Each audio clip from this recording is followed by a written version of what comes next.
Hello friends, आप लोग कैसे हैं। फ्रेंड्स, इस वीडियो में हम बात करेंगे इंड ऑस्मोसिस और एक्स ऑस्मोसिस, इन दोनों में डिफरेंस क्या होता है। तो इंड ऑस्मोसिस ये होता है कि अगर कोई सेल है और उस सेल को अगर हम किसी हाइपोटोनिक सोल्यूशन में डालते हैं तो उसमें क्या होता है कि उस सेल के अंदर जो बाहर का वाटर है वो सेल के अंदर जाने लगता है।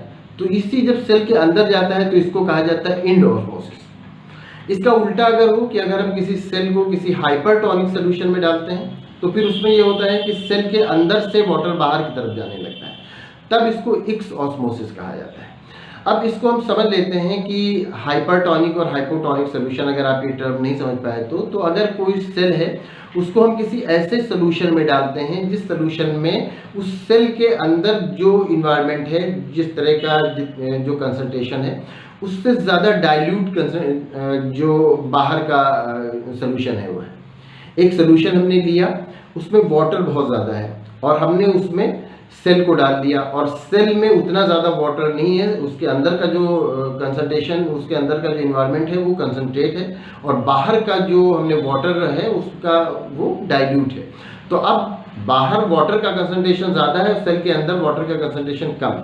इसको आप इस तरह समझ लीजिए कि जो हमने सोल्यूशन रखा उस सोल्यूशन में वाटर का कंसंट्रेशन ज़्यादा है और उस सेल के अंदर वाटर का कंसंट्रेशन कम है, तब उस सेल के लिए ये हाइपोटोनिक सोल्यूशन होगा और तब वाटर बाहर से अंदर सेल के जाने लगेगा, तो इसको इंड ऑस्मोसिस कहा जाएगा। एक्स ऑस्मोसिस में क्या होता है कि एक सोल्यूशन हम लेते हैं जो बहुत कंसंट्रेट होता है, उसमें हम किसी सेल को डालते हैं और सेल के अंदर का जो इन्वायरमेंट है वो बाहर के कंपेरिजन में डाइल्यूट है।